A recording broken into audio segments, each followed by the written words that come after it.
Hey everyone, Sarah here from Sarah McCargo's Tech. Let's talk about Apple. The September Apple event has just ended, and as expected, we got 4 new iPhones, 3 new Apple Watches. We also got some new AirPods Pros. The other rumored devices we did not see today, so we may see those at a later time. But let's jump right into what's new and everything we did get. We started with the AirPods Pro 3. They have better noise cancellation than the current ones, twice as much. They redesigned the tips a little bit. They now come in 5 sizes, and the AirPods themselves are smaller. The AirPods now have better battery life. Standard is 8 hours now, and if you keep them in transparency mode, as I normally do, it's 10 hours. They also brought to the AirPods the live translation feature. This feature will display on your phone, and it can also read, and the phone will also read this aloud to whoever you are trying to translate to or for. We have an IP57 water resistance. That's a first on an iPhone. And the rumored heart rate monitors did come. For these, it is more for when you are working out. The price remains the same at the standard $249.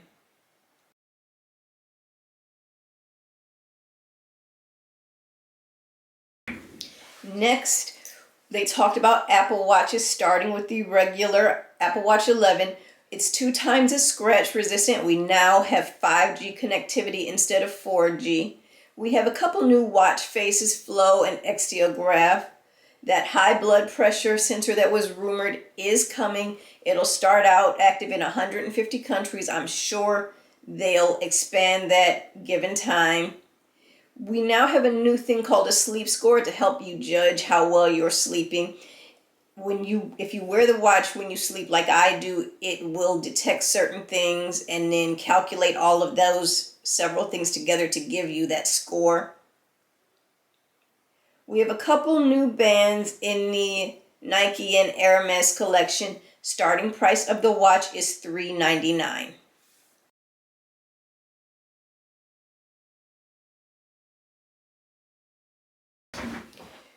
We then talked about the Apple Watch SE. This watch now has the most powerful chip that Apple makes for their watch. It comes with the always-on display. It supports the gestures, and it has the temperature sensing. It detects the sleep apnea now. It also does the sleep score thing as the regular 11 will do. It has an 18-hour battery life. It charges twice as fast, which is good. And as far as pricing, we start at $249.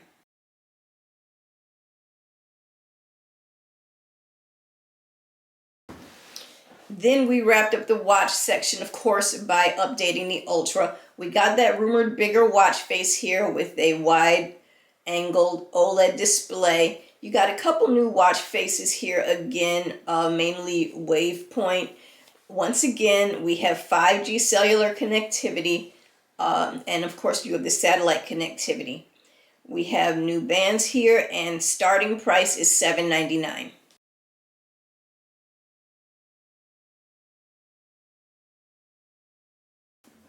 Then finally we got to what most of us watched the event for, the iPhone. We went in order, so we started with your base level 17. As was rumored, we have a 6.1-inch display. We have the dual camera on the back, and those are 48 megapixels, both of them. We have the rumored 24 megapixel on the front, and that one is center stage, and the sensor is square. The photos themselves are all 18 megapixels.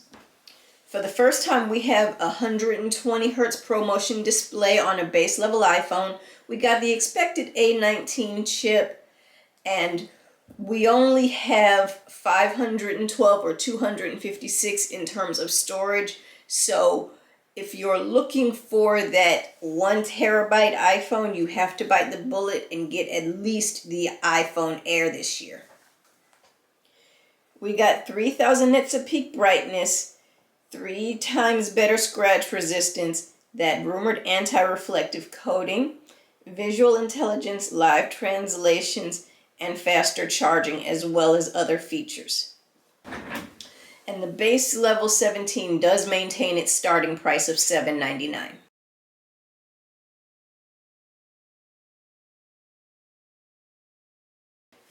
Next came the phone most of us are curious about because it is the brand new edition.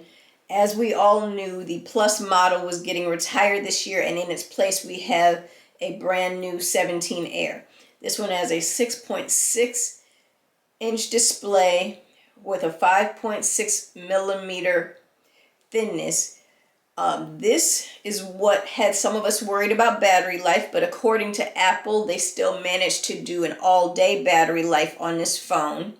It does only have a single lens camera that is a 48 megapixel camera, and they've done something to allow it to be able to take multiple different kinds of pictures. For example, that single lens camera can do a telephoto, and it's a 2x telephoto. Your front camera, like with the base level iPhone, is 24 megapixels, and this phone is the first to have the A19 Pro chip rather than just the basic A19. We again have the ProMotion display up to 1 terabyte of storage, and we have the ceramic shield, thus making it 4 times more resistant to cracks. We all know that Apple has been doing its best to design as much of the phone in-house as possible, so they've come at us again with a chip designed in-house for the cellular networks called the N1, and they have updated their C1 modem to a C1X. Alright, the rumored dual capture video feature has come, and this is the first iPhone that is eSIM worldwide. While eSIM is nothing new to us here in the States, there are some countries where iPhones still have SIM cards. And regardless of where you buy this one, you cannot buy it with a SIM card. We got a couple new accessories for this phone. A new MagSafe battery pack and 2 cases. One is a bumper and one is translucent, as well as a crossbody strap. In regards to price, this phone starts at $999.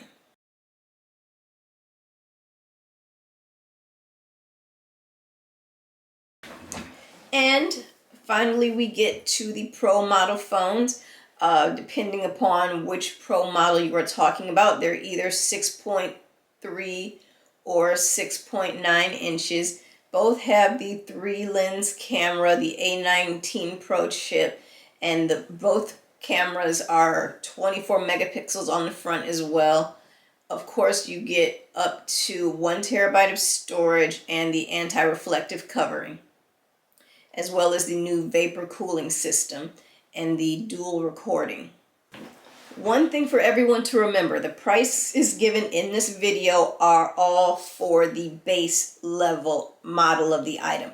So for example, that price given for that Apple Watch 11 is for an aluminum version that is 42 millimeters and GPS only. If you want the 46 millimeter or the GPS plus cellular, those things add to the price. Or in terms of the iPhones, those are for the base level storage, so those prices are for 256 gigabytes with no Apple Care. So remember, if you like the price you're hearing and you say I can afford it, but you don't have any more money to add to that, you have to be willing to have bare minimum storage and base levels of everything. So if you want, say, 512 gigabytes of storage, you have to be prepared to pay a little more than what I said in this video. But before I go, we have one last bit of news in terms of iPhones. We saw all 4 iPhones presented together today. This may be the last time we see that. There have been rumors for a while that Apple would start releasing the higher end iPhones in September and the cheaper ones in spring. Now 9to5Mac more recently said that only the base level model would go to spring, Absolutely none of this is 100% guaranteed until September of 2026. As far as me, it doesn't really matter, as I prefer the Pro Max when I do upgrade. But for anyone that prefers, say, the base level phone, you may have to wait a few extra months starting with the iPhone 18. Now, in regards to pre-orders, I do intend to pre-order the 17 Pro Max, and I'm hoping to do an unboxing video for you guys. So I hope to see you soon. As always, like, comment, share, and subscribe. Sarah out.